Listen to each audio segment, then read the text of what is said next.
கிறிஸ்துவுக்குள் பிரியமான தேவஜனங்களே, once again I welcome to Christ Church International YouTube சேனலுக்கு உங்களை நாங்கள் வரவேற்கிறோம். இந்த கிறிஸ்மஸ் சீசனில் உங்களுக்கு அட்வான்ஸ் கிறிஸ்மஸ் வாழ்த்துக்கள். நாங்கள் விசுவாசிக்கிறோம் கர்த்தர் இந்த ஆண்டு முழுவதும் உங்களை நன்மையான எல்லா காரியங்களிலும் கர்த்தர் உங்களை நன்மையான ஈவுகளை கொடுத்து உங்களை பிளஸ் பண்ணி இருக்கிறாரு. இன்னும் இந்த புதிய ஆண்டுக்கு போகிறதுக்கான கடைசி மாதத்தில் நம்ம இருக்கிறோம். ஸோ நம்ம எல்லாரும் கர்த்தருக்கு நன்றி உள்ளவர்களாய் அவர் செய்த நன்மைகளை நம்ம நினைத்து ஸ்தோத்திரம் பண்ணி we enter into the new year with the new things with joy. So அது இன்னும் சில வாரங்களிலே we going to see Christmas and New Year. அதுக்கான செய்திகளோடு உங்களை நாங்கள் சந்திக்கிறோம். இன்றைக்கு கூட உங்களோடு கூட நான் பேச நினைக்கிற விஷயம் பரிசுத்த ஆவியினால் நிறைந்து ஜெபம் பண்ணுறது. ஜெபம் ஒவ்வொரு மனுஷனுடைய வாழ்க்கையில ரொம்ப முக்கியமான ஒரு விஷயமா இருக்கிறது. ஏன்னா பவுல் சொல்றாரு, பரிசுத்தவான்களுக்காக ஜெபம் பண்ணுங்க. இயேசு கிறிஸ்துவ நம்ம பார்க்கும்போது அவர் என்ன பண்ணாரு, ராம் முழுவதும் போய் ஜெபம் பண்ணாரு. ஜெபம் பண்ணி அதிகாலையில அவர் ஊழியம் செய்தாரு. ஜெபம்ன்றது ஒரு பெரிய விஷயம் இல்லை. I want to make it very simple. Have a communication with God. தேவனோடு உள்ளதான ஒரு தொடர்பு. நீங்கள் உங்கள் அப்பாவோடு பேசுகிறதான ஒரு நேரம், அந்த குவாலிட்டி டைம், அதுதான் நம்ம முதல் பிரதானமாக நான் ஜெபம்னு சொல்லுவேன். ஜெபத்தில் அநேக ஜெபங்கள் உண்டு, வித்தியாசமான ஜெபங்கள் உண்டு. ஆனால் நான் இன்னைக்கு உங்களுக்கு சொல்லணும்னு நினைக்கிறது நீங்களும் தேவனும் அனுதினமும் when you have a good fellowship, ஒரு அந்யோன்ய ஐக்கியம் உங்களுக்கு தேவனோடு இருக்கிற அந்த ஒரு டைம் வேல்யூபிள். ஸோ அதை நீங்கள் ஒரு நாளும் மிஸ் பண்ணாதீங்க. You have a personal devotion. ஆண்டோடு கூட ஒரு பர்சனல் டிவோஷன் உங்களுக்கு இருக்கும்போது you will have a successful day, successful month, successful weeks. So அதனால் அதுலேருந்து நான் உங்களை என்கரேஜ் பண்ண விரும்புகிறேன். இன்னைக்கு ஒரு வசனத்தை நம்ம வாசிக்கலாம். இன்னைக்கு பிரதானமாக நான் ஊழியம் செய்கிறவங்களுக்கு பிரதானமான ஒரு வேலை என்ன அப்படின்னு நம்ம பார்க்கும்போது, அப்போஸ்தலர் 6ஆம் அதிகாரத்தில் ஆதி சபையில் விடோஸுடைய ஒரு பிரச்சனை, சாப்பாட்டு பிரச்சனை வந்துச்சு. அந்த நேரத்தில் அப்போஸ்தலர் கூடி என்ன பண்ணாங்க, அப்போஸ்தலர் நடவடிக்கைகள் 6ஆம் அதிகாரம் 2ஆம் வசனத்திலிருந்து 8ஆம் வசனம் வரைக்கும் நம்ம வாசிக்க கேட்போம்.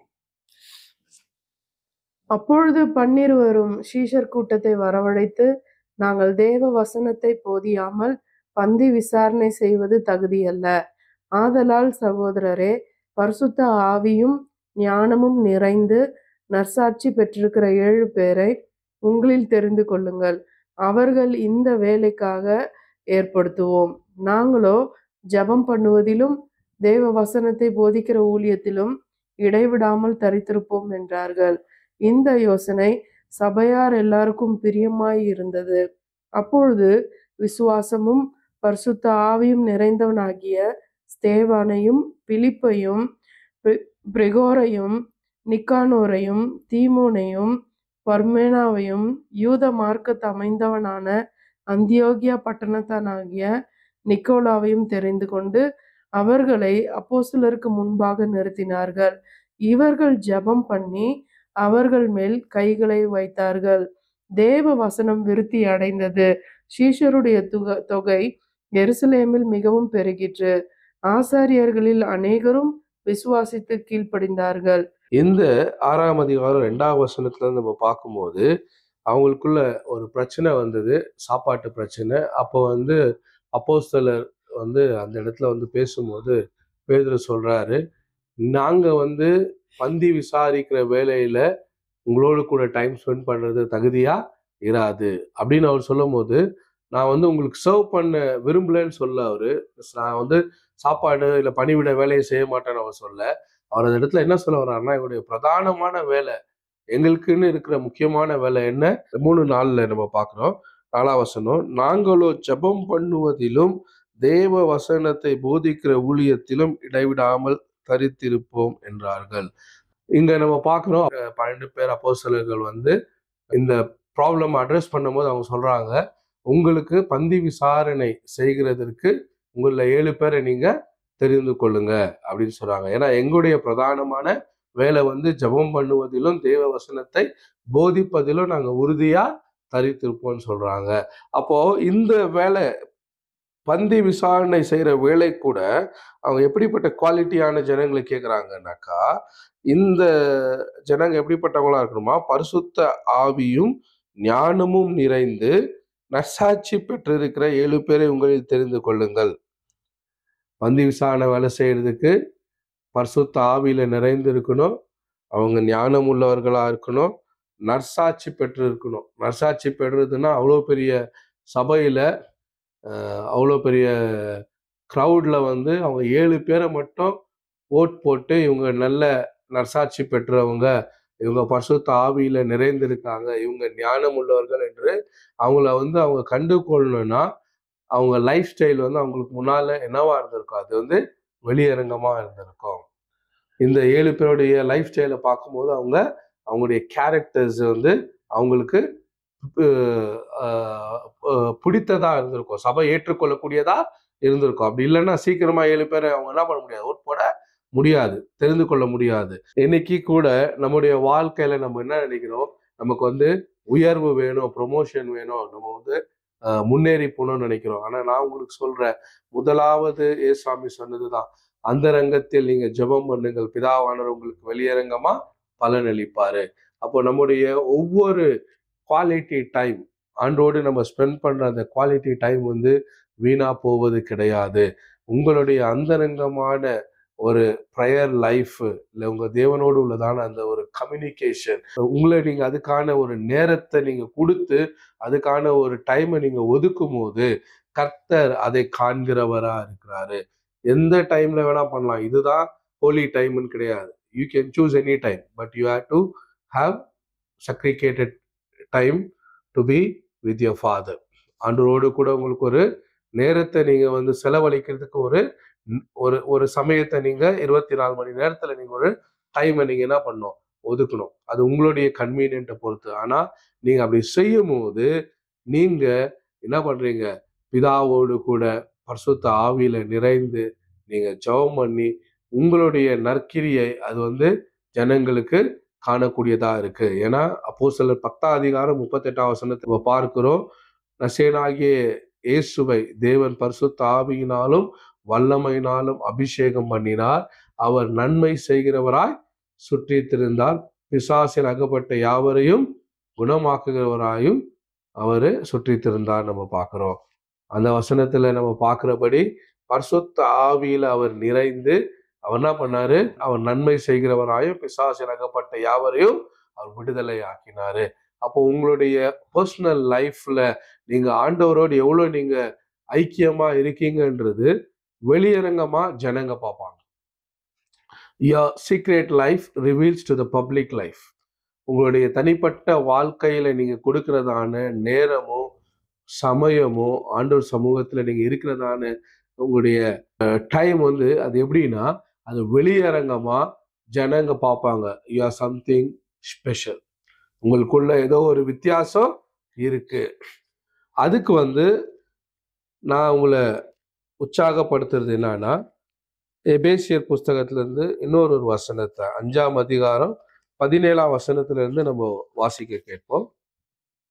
எபேசியரின் புஸ்தகம் என்னோடு கூட எடுத்துக்கொள்ளுங்க. 5ஆம் அதிகாரம் 17ஆம் வசனத்துல இருந்து. ஆகையால் நீங்கள் மதியற்றவர்களாய் இராமல் கர்த்தருடைய சித்தம் என்னதென்று உணர்ந்து கொள்ளுங்கள். கர்த்தருடைய சித்தம் என்னதென்று உணர்ந்து கொள்ளுங்கள். துன்மார்க்கத்திற்கு ஏதுவான மதுபான வெறி கொள்ளாமல் ஆவியினால் நிறைந்து சங்கீதங்களினாலும் கீர்த்தனைகளினாலும் ஞான பாட்டுகளினாலும் ஒருவருக்கொருவர் புத்தி சொல்லிக் கொண்டு உங்கள் இருதயத்தில் கர்த்தரை பாடி கீர்த்தனம் பண்ணி நம்முடைய கர்த்தராகிய இயேசு கிறிஸ்துவின் நாமத்தினாலே எப்பொழுதும் எல்லாவற்றுக்காகவும் பிதாவாகிய தேவனை ஸ்தோத்திரித்து தேவ பயத்தோட ஒருவருக்கொருவர் கீழ்ப்படிந்திருங்கள். இங்க வந்து பவுல் எழுதுறாரு, கடைசியா அந்த சென்டென்ஸ்ல பாக்குறோம், தேவ பயத்தோட ஒருவருக்கொருவர் கீழ்ப்படிந்திருங்கள். இன்னைக்கு நம்ம ஒருவருக்கொருவர் கீழ்ப்படுகிற இந்த கேரக்டர் அவர் சொல்றாரு பாத்தீங்களா, தேவ பயத்தோட with காட்லி reverence obey one another. ஒருத்தருக்கு ஒருத்தர் நீங்க என்ன பண்ணுங்க, கீழ்ப்படிந்திருங்க. அப்போ இன்னைக்கு கீழ்ப்படிதலை நம்ம சபையிலோ இல்ல நம்முடைய வேலை ஸ்தலங்களிலோ இல்ல நம்ம இருக்கிறதான இடங்களோ நம்முடைய நல்ல குணங்களை ஜனங்க பார்க்க விரும்புறாங்க. ஆனா அந்த நல்ல குணங்கள் தானா வராது. இன்னைக்கு அப்படி தானா வந்துச்சுனாக்கா நம்ம என்ன சொல்றது, நம்ம நோபல் பர்சனா மாறிடுவோம். நமக்குள்ள நம்முடைய இந்த நல்ல குணங்களை நம்மளால என்ன பண்ண முடியாது, ஆப்ரேட் பண்ண முடியாது. அதனாலதான் பவுல் தேவ பக்தியோட ஒருவருக்கொருவர் கீழ்ப்படிந்திருங்கள்ன்ற அந்த சென்டென்ஸ் அவர் சொல்றதுக்கு முன்னாடி அவர் சொல்றாரு, பரிசுத்த ஆவியில நிறைந்து. அனுதினமும் என்ன பண்ணுங்க, பரிசுத்த ஆவியில நிறைந்து. அப்போ இன்னைக்கு இங்க சொல்ற வசனத்துடைய அர்த்தம் என்னன்னா, ஏதோ ஒரு நாள் நீங்க அபிஷேகத்திலயும் பரிசுத்த ஆவியிலும் நிறைந்தத அதே அனுபவத்தை பேசி நிற்கிறது கிடையாது. நீங்க நிறைய பேர் அதான் அங்க சொல்லுவாங்க. என்னன்னு சொல்லுவாங்க, நான் 2000 நான் ரட்சிக்கப்பட்டேன், 2001 நான் அபிஷேகம் பெற்றேன். நீங்க நான் அபிஷேகம் பெறும்போது பரிசுத்த ஆவியானவர் இப்படியா என் மேல இறங்கி வந்தாரு, இப்படி நான் தரிசனம் பார்த்தேன். அவங்களுடைய அனுபவங்கள்லாம் சொல்லுவாங்க. அதெல்லாம் நல்ல விஷயம்தான். ஆனா என்ன நடந்ததோ உங்க வாழ்க்கையில அதை வச்சு உங்களுடைய லைஃப்ல நீங்க என்ன பண்ண முடியாது, வெற்றியை பார்க்க முடியாது. இல்ல அதை வைத்து நீங்க ப்ரொமோஷனை பார்க்க முடியாது. இன்னைக்கு உங்க லைஃபை பார்க்கிறவங்களுக்கு நீங்க கனி கொடுக்கிறவங்களா இருக்கீங்களா? அந்த இடத்துல 12 அப்போஸ்தலர்கள் சொன்னாங்க, உங்களில் நற்சாட்சி பெற்றவர்கள், பரிசுத்த ஆவியில நிறைந்தவர்கள், ஞானம் உள்ளவர்களை நீங்க என்ன பண்ணுங்க, தெரிந்து கொள்ளுங்க. என்னைக்கோ ஒரு நாள் அவங்க அப்படி இருந்தவங்க கிடையாது. தினமும் அவங்களுடைய லைஃப் ஜனங்களுக்கு முன்பாக என்னவா இருந்துச்சு, அது டெஸ்டிமோனியா இருந்துச்சு. அதனாலதான் அவங்களால என்ன பண்ண முடிஞ்சுச்சு, அவ்வளோ பெரிய கிரௌட்ல இருந்து அவங்க 7 பேரை பிக் பண்ண முடிஞ்சுச்சு. இன்னைக்கு நம்முடைய வாழ்க்கையும் இந்த சொசைட்டியை இம்பாக்ட் பண்றதா இருக்கணும். தேவ ராஜ்யத்துக்கு நம்ம இம்பாக்ட் பண்றவங்களா இருக்கணும். அப்படி இம்பாக்ட் பண்ணணும்னு நமக்குள்ள ஒரு பாரமும் ஒரு விருப்பமும் இருக்குமானா அதுக்கு நமக்கு தேவை தேவனோடு உள்ளதான அனுதின தொடர்பா இருக்கிறது. We have to have a strong, healthy relationship with our Father, with Jesus Christ. இயேசுவோடு கூட ஒரு பலமான ஐக்கியம் அனுதினமும் நமக்கு வேண்டும். எப்படி? பரிசுத்த ஆவியின் உதவியோடு. பரிசுத்த ஆவியானோட உதவியோடு நம்ம என்ன பண்றோம், தேவனோடு நம்ம அனுதினமும் நம்ம பேசுறவங்களா இருக்கிறோம். பரிசுத்த ஆவியானவர் நம்மளை பலப்படுத்துகிறவரா இருக்கிறாரு. இங்க சொல்லப்பட்ட எபேசியர் 5ஆம் அதிகாரம் 18ஆம் வசனத்தினுடைய அர்த்தம் ஒரு நாள் நம்ம எக்ஸ்பீரியன்ஸ் பண்ற அனுபவம் இல்லை. அந்த இடத்துல பவுல் சொல்றது அனுதினம். எப்பெல்லாம் நம்ம வாழ்க்கையில எப்பெல்லாம் நம்மளுக்கு தேவைன்றதோ அது ஒரு பசி மாதிரி தான். எப்படி நமக்கு பசி இன்னைக்கு காலைல சாப்பிட்டோன்றதுக்காக அதே அந்த சாப்பாடு திருப்தி ஆன உடனேயே அது டைஜஷன் ஆன உடனே அடுத்த பசி வந்துடுது. அதனாலதான் அடுத்த கரெக்டா அந்த டைம் வரும்போது காலையில 9 o'clock சாப்பிட்டோம்னா திருப்பியும் என்ன ஆகுது, 2 o'clock நம்ம வயிறு பசிக்குது, நம்ம அந்த உணர்வு வருது, பசிக்குது, இப்போ போய் சாப்பிடணும்னு. அப்போ இன்னைக்கு ஒரு கிறிஸ்துவர்களுக்கு ஆண்டவரோடு உள்ளதான அந்த ரிலேஷன்ஷிப்கான ஒரு பசி இல்லைனாக்கா உங்களுடைய ஸ்பிரிச்சுவல் லைஃப் ஹெல்த்தியா இருக்கவே இருக்காது. இன்னைக்கு நிறைய பேருக்கு என்ன இல்லை, ஸ்பிரிச்சுவல் ஒரு ஹங்கிரி இல்லை. அதனால தான் பைபிள் சொல்லுது, நீதியின் மேல் பசி தாகம் உள்ளவர்கள் பாக்கியவான்கள்.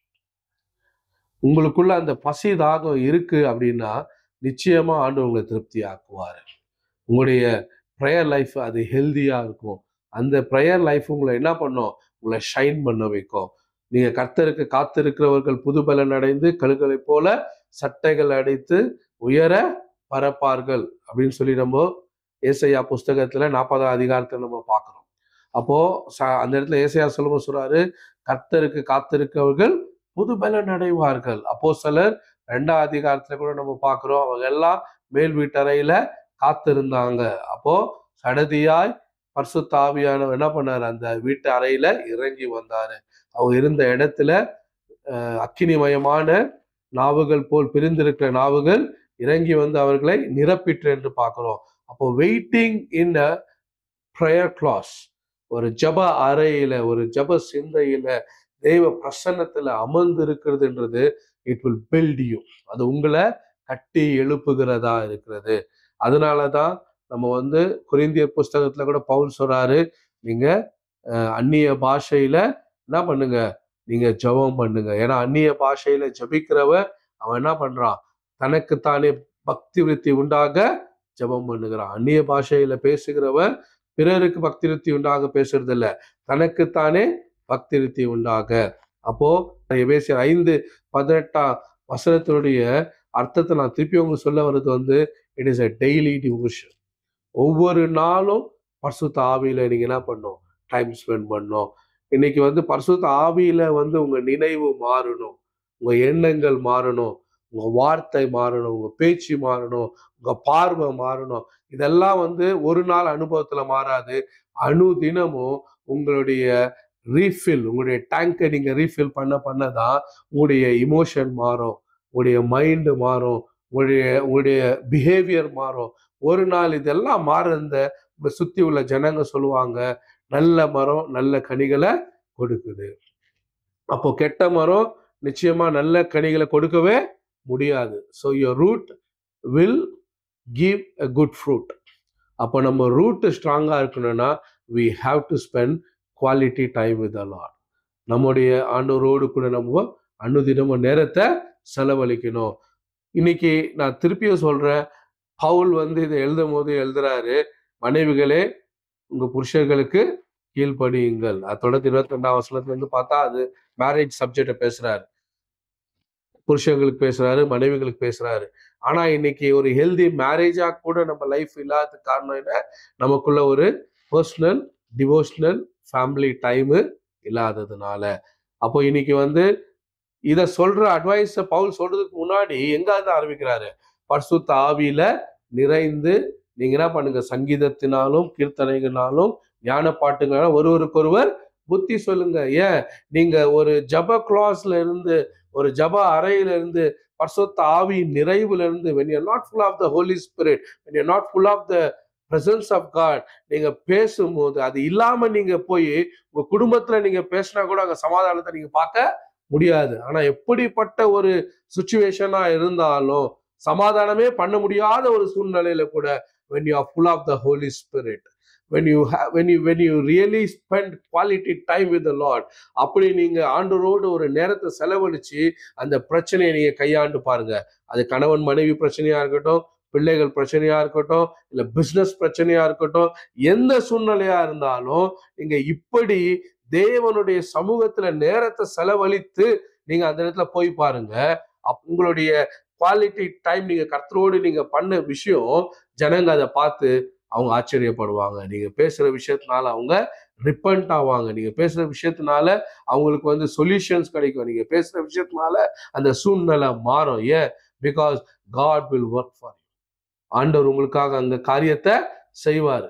அதுதான் இங்க பவுல் சொல்றாரு, என்னன்னு, நீங்க மதுபான வெறி கொள்ளாமல் பரிசுத்த ஆவியில நிறைந்து. திருப்பியும் சொல்றேன், சண்டே டு சண்டே கிறிஸ்டியனா நம்ம இருக்கக்கூடாது. சண்டே வந்துட்டு ஆவியில நிறைந்து நல்ல அந்நிய பாஷை பேசி ஜெபம் பண்ணிட்டு திருப்பியும் மண்டே டு சாட்டர்டே வந்து நமக்கும் ஆண்டவருக்கு எந்த தொடர்புமே கிடையாது. வெறும் திருப்பியும் சண்டே வந்தாதான் அந்த உணர்வே, அந்த ஆண்டனாவே வந்து ஆன் ஆகும்னாக்கா, நீங்க உங்க வீக்டேஸ் ஃபுல்லா உங்களுடைய ஸ்பிரிட் என்ன ஆகுது, அது வந்து கிரன்ச் ஆகுது, அது வந்து சோர்ந்து போகுது, இலைப்படையுது. அதனாலதான் நீங்க அனுதினமும் பரிசுத்த ஆவியில நிறைந்து ஜெபிக்கிறவர்களா இருக்கணும். அனுதினமும் you have to have a daily devotion with the Lord. அப்படி நீங்க செய்யும் போது நான் சொல்றேன், நீங்க உங்களுடைய பிரச்சனைய வெற்றியுள்ளவர்களா கையாளுவீங்க. அப்போ நீங்க செய்யற விஷயம் வந்து ஜனங்களுக்கு திருப்தியா இருக்கும். அப்போஸ்தலர்களுக்கு இருந்த பிரச்சனைய சால்வ் பண்றதுக்கு 7 பேர் அவங்க செலக்ட் பண்ணாங்க. அவங்க எப்படிப்பட்டவங்க, ஜபிக்கிறவங்க, ஞானத்துல நிறைந்தவங்க, விசுவாசம் உள்ளவங்க. அப்படிப்பட்டவங்க ஆண்டு என்ன பண்ணாரு, இந்த பந்தி விசாரண வேலைக்கு தெரிந்து கொண்டாரு. ஆனா அவங்க பெரிய பந்தி விசாரண வேலையை மட்டும் செய்யல, அவங்களுக்கு கொடுக்கப்பட்ட ஊழியத்துல உண்மையா இருந்தாங்க. அவங்கள கர்த்தர் என்ன பண்ணாரு, பெரிய ஒரு இவாஞ்சலிஸ்டா மாத்தினாரு. பிலிப்பை பார்க்கிறோம், அவர் சாப்பாட்டு வேலை செய்யறதுக்காக தான் வந்தாரு.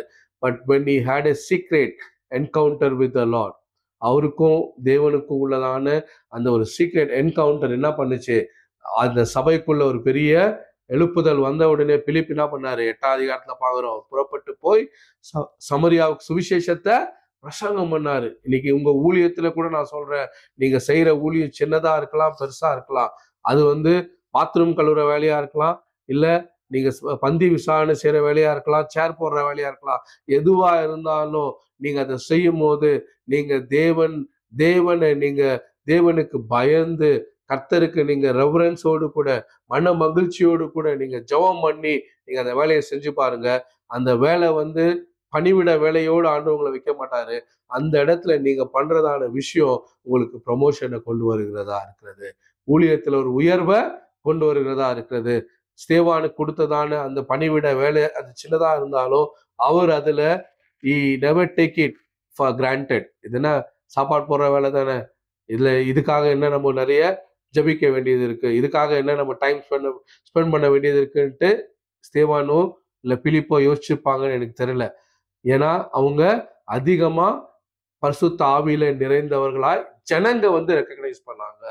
ஏன்னா அவங்களுடைய கேரக்டரை, அவங்களுடைய ஜப வாழ்க்கைய, அவங்களுடைய விஸ்டம் ஜனங்க என்ன பண்ணாங்க, ஐடென்டிஃபை பண்ணாங்க. இன்னைக்கு நீங்க அந்த ரங்கத்துல தேவனுக்காக என்ன இன்வெஸ்ட்மெண்ட் நீங்க ஆண்டோடு கொடுக்குறீங்களோ அதை வெளியரங்கமா தேவன் ஜனங்க கண்டுகொள்ளும்படி உங்களை உயர்த்துகிறவரா இருக்கிறாரு. எப்படி பிலிப்பை ஆண்டவர் உயர்த்தினாரோ அதே மாதிரி கர்த்தர் உங்களுடைய ஊழியத்துல உங்களுக்கு ஒரு ப்ரொமோஷனை கொண்டு வருவாரு. அதனால அகெயின் ஐம் என்கரேஜிங் யூ. ஏசாயா வசனத்தை வாசிக்கலாம். ஏசாயா 40வது அதிகாரம் 29வது வசனத்திலிருந்து நம்ம வாசிக்க கேட்போம். சோர்ந்து போகிறவனுக்கு அவர் பலன் கொடுத்து சத்துவம் இல்லாதவனுக்கு சத்துவத்தை பெருக பண்ணுகிறார். இளைஞர் இளைப்படைந்து சோர்ந்து போவார்கள், வாலிபரும் இடறி விழுவார்கள். கர்த்தருக்கு காத்திருக்கிறவர்களோ புது பலன் அடைந்து கழுகுகளைப் போல செட்டைகள் அடித்து எழும்புவார்கள். அவர்கள் ஓடினாலும் இளைப்படையார்கள், நடந்தாலும் சோர்ந்து போகார்கள். ஏசாயாவுல சொல்றாரு, சோர்ந்து போகிறவனுக்கு அவர் பலன் கொடுத்து. அப்ப நம்முடைய பலனே பரிசுத்த ஆவியில நிறைந்து ஜெபம் பண்றதுதான். இன்னைக்கு நீங்க எந்த அளவுக்கு டெய்லியும் நீங்க பரிசுத்த ஆவியில நிறைந்த அந்நிய பாஷையில நீங்க ஜெபம் பண்றீங்களோ, நீங்க ஆண்டோடு குவாலிட்டி டைம் ஸ்பெண்ட் பண்றீங்களோ, பரிசுத்த ஆவியானவர் உங்களுடைய உணர்வுகளை மாத்துவாரு, உங்களுடைய எண்ணங்களை மாத்துவாரு, உங்களுடைய ஹேபிட்டை மாத்துவாரு.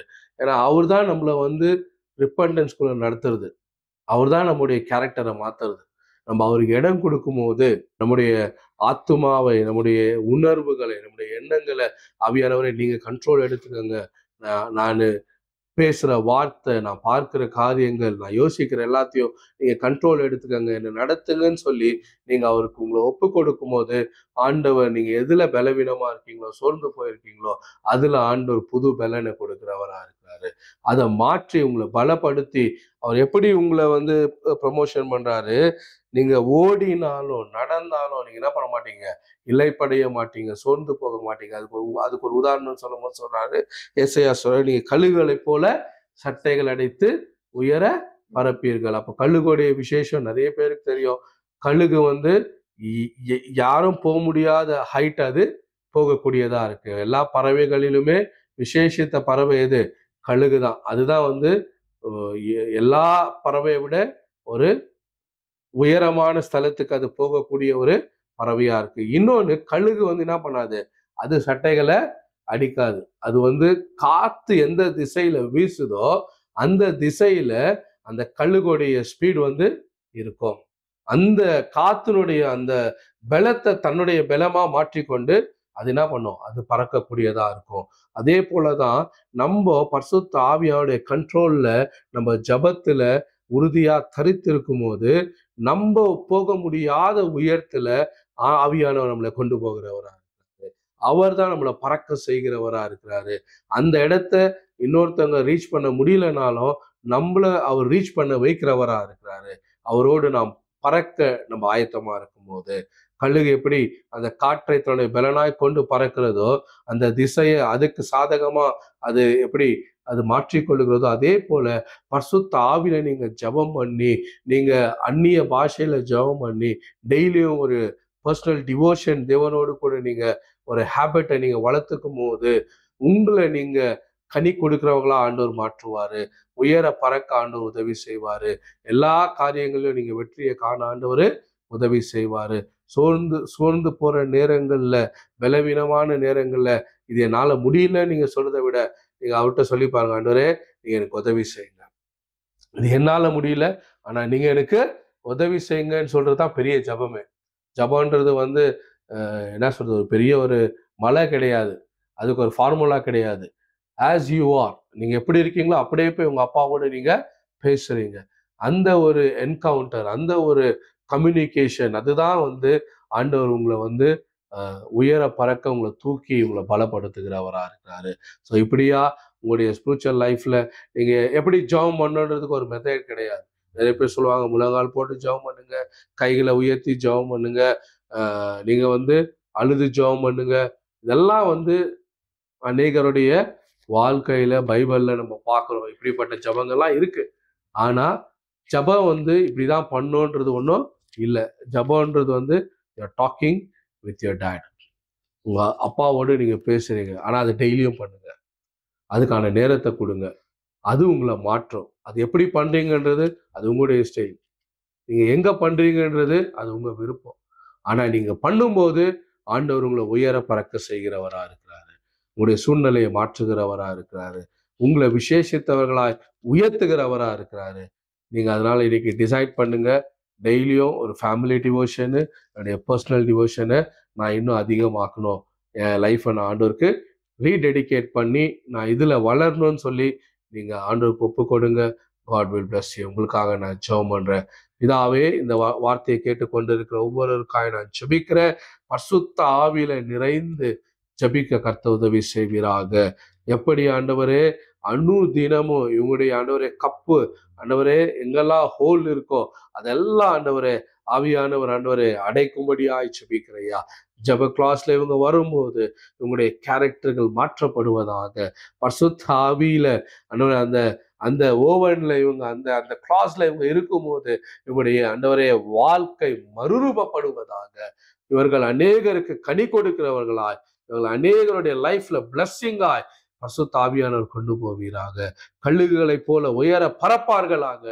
எல்லா பலவீனமும் சோர்வும் மாறி இவர்கள் ஆண்டவரை பலனடைந்து ஆண்டவரே கர்த்தர் இவர்களை உயர்த்துகிறதை இவர்கள் கண்டு மகிழ்ந்து களி கூறுவார்களாக என்று சொல்லி நான் ஆசீர்வதித்து ஜெபிக்கிறையா இயேசுவின் நாமத்தில் பிதாவே, ஆமென். கர்த்தர் உங்களை ஆஸ்வதிப்பாராக. நீங்க இந்த செய்தியினால் ஆஸ்வதிக்கப்பட்டிருப்பீங்க நான் விசுவாசிக்கிறேன். நீங்க ஆஸ்வதிக்கப்பட்டிருந்த அந்த டெஸ்டிமோனிஸை வாட்ஸ்அப்லயோ யூடியூப்லயோ எங்களோடு கூட நீங்க தொடர்பு கொள்ளுங்க, தெரியப்படுத்துங்க. கர்த்தர் உங்களை ஆஸ்வதிப்பார். ஆமென்.